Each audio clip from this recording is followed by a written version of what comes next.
Por dentro da política, conversa com o deputado Carlinhos Almeida, do PT, que é primeiro secretário da mesa diretora. Muito bem-vindo, deputado. É um prazer estar aqui com você, com nossos telespectadores da TV Assembleia. O assunto de hoje, pedágios. Deputado, antes de mais nada, na sua visão, há o que chamam, quem paga o imposto, o pedágio, uma farra de pedágio no estado de São Paulo. Eu contei no site do DR 110 praças de pedágio e se fala em pelo menos mais umas 50 em testes, em criação, em estudos. O pior é que além, né, da quantidade, é o preço que se paga, né? São pedágios caros, né? A lista até, né, é uma lista que chama atenção pelo próprio tamanho dela, né? São quatro páginas, né? Rodovias em que você anda às vezes 20 quilômetros, 30 quilômetros e já está pagando pedágio altíssimo, né? Eu separei até um caso aqui, caso da Imigrantes. Tem um trecho que você anda 32 quilômetros e paga R$ 17,80 de pedágio para 30 quilômetros. Então, realmente, o governo de São Paulo, o governo tucano, ele pratica o maior pedágio do Brasil. Deputado, por que de tantos pedágios? A ideia não era democratizar, ou seja, se entrega a estrada que já foi construída e paga com imposto dos paulistas para a iniciativa privada para que ela faça a manutenção, a conservação daquela via. Precisa cobrar tanto? Eu acho que aí tem um problema grave, né? Hoje, né, com todas as dificuldades que nós sabemos que existem na sociedade, eu tenho certeza que ninguém se nega a pagar um pedágio para manter a estrada, né, mas desde que seja um valor razoável. Infelizmente, no estado de São Paulo, ao invés de simplesmente cobrar o pedágio, né, para você poder fazer a manutenção da estrada, o governo tucano, o governo do PSDB, encontrou na cobrança de pedágio, na concessão da estrada, uma forma de arrecadar para o Estado. Então eles fizeram um modelo de licitação, um modelo de concorrência, que vem sendo até um pouco alterado, em que as empresas, para ganhar a concessão, elas têm que pagar um pedágio para o Estado. Outorga onerosa. Outorga onerosa. Tem que dar um dote, pagar um dote para o Estado. E durante muito tempo o Estado fez a concorrência da seguinte forma: ganha a concorrência aquele que paga o maior dote, o maior pedágio, a maior outorga. Sim. É óbvio, todo mundo sabe que as empresas não vão tirar esse dinheiro do seu lucro, né? Esse dinheiro sai da tarifa que o cidadão paga, por isso uma pressão sempre constante nas tarifas aqui no nosso estado. Mas a lógica não seria cobrar esse dote, como o senhor disse, para investir em estradas vicinais, ou seja, o Estado se desincumbe de cobrar ou de manter as estradas pedagiadas, as duplicadas e tenta investir e modificar e até melhorar o fluxo regional nas estradas regionais, que o diga o programa Melhor Caminho e o programa Provicinais, que estima-se melhorar o caminho de 12 mil quilômetros de estradas. Né? Esse é o discurso, mas existem dois problemas aí. O primeiro é que não existe transparência nenhuma que esse dinheiro arrecadado, você não tem garantia de que ele realmente está sendo aplicado para a manutenção das estradas não pedagiadas. Verba carimbada ali. É só andar um pouco pelo nosso estado também para ver a situação que estão as estradas não pedagiadas. Eu tive em São Bento do Sapucaí, e é vergonhoso para o estado de São Paulo, né, porque ali você sai de Monteiro Lobato, Santo Antônio do Pinhal. Pega a SP-50. Isso. Passa por Minas Gerais, né, no município de Sapucaí e Mirim, e depois você tem São Bento do Sapucaí. Né? E é impressionante a diferença do trecho do estado de São Paulo para o trecho de Minas Gerais. O trecho de Minas Gerais, a estrada está um tapete, bem sinalizada. O trecho de São Paulo, estrada esburacada, sem sinalização, uma situação precária.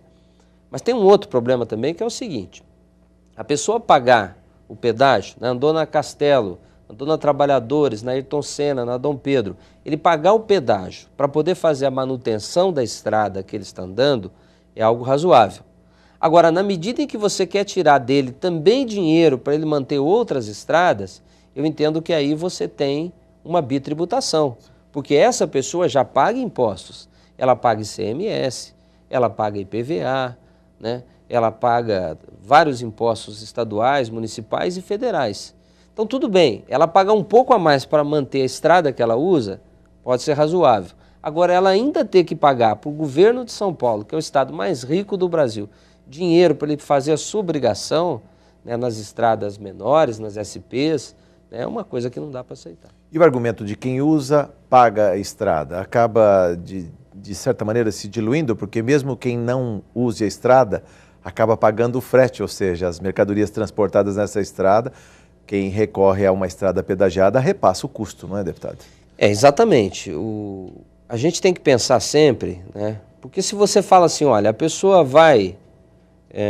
ela vai para o litoral passear, vai sair aqui de São Paulo, vai para a Baixada Santista, para o Guarujá, para passear no fim de semana, né? O peso do pedágio para ela é um peso pequeno. Agora, você tem que pensar primeiro nos produtos do estado de São Paulo. Que passam. Aquele empresário que vai ter que passar ali transportando os seus produtos. Isso vai, evidentemente, para o custo que a dona de casa e o trabalhador vão pagar. Além disso, nós temos que pensar também o seguinte, o cidadão que usa todo dia um determinado trecho e tem o azar, entre aspas, de ter um pedágio no meio do caminho. Pois é. É o que está acontecendo agora em Atibaia, né, onde o governo do estado, o governo Serra, decidiu dividir a cidade ao meio. 7 bairros separados do centro da cidade. Exatamente. O senhor até levantou recentemente da tribuna desta casa falando do absurdo que é a pessoa se deslocar para o trabalho e ter que pagar pedágio. Você tem a pessoa que se desloca para o trabalho, né, o caso do prefeito, por exemplo, de Atibaia, que para poder sair da sua casa e ir na prefeitura vai ter que pagar pedágio, né? Você tem a situação das pessoas que estudam, né, e eu estou falando aqui dentro de uma cidade, mas é muito comum a pessoa morar numa cidade e trabalhar na cidade do lado, né? Morar na sua cidade, estudar na cidade do lado. Então, faz esse trajeto muitas vezes todo dia, né? E acaba tendo que pagar um pedágio diário que, evidentemente, é uma coisa que vai pesar muito no orçamento dela. Houve discussão com a sociedade, a Justiça chegou até a suspender momentaneamente a cobrança do pedágio. Essa discussão passou pelas cidades, os prefeitos, os gestores municipais discutiram com as concessionárias? Eles tentaram, né? Vários prefeitos tentaram discutir e, infelizmente, não tiveram êxito, né? Porque o governo do estado, na gestão tucana, ele tem a prática de tomar decisões e jogar de cima para baixo para os municípios, sem fazer qualquer discussão.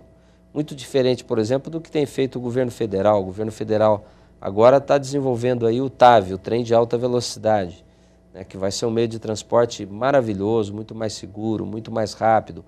O governo está fazendo todo um processo de consulta à população e às cidades, né?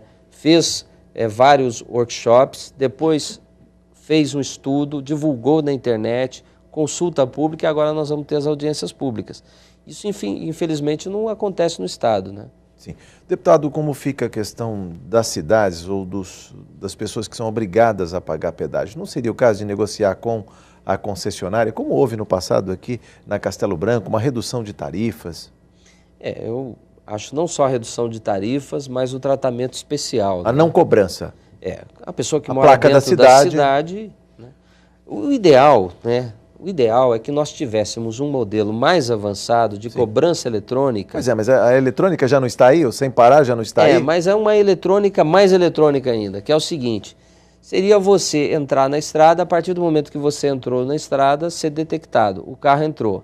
Você andou 10 quilômetros, você paga o proporcional a 10 quilômetros. Você andou 100 quilômetros, você paga o proporcional a 100 quilômetros. Se esse sistema já tivesse o estado de São Paulo, que é o mais avançado tecnologicamente, tinha que ser vanguarda nisso, com certeza você poderia ter tarifas mais baixas ainda. Sim. Né? Porque você teria uma facilidade muito grande, você desburocratizaria tudo isso e todo mundo pagaria, mas pagaria um valor menor.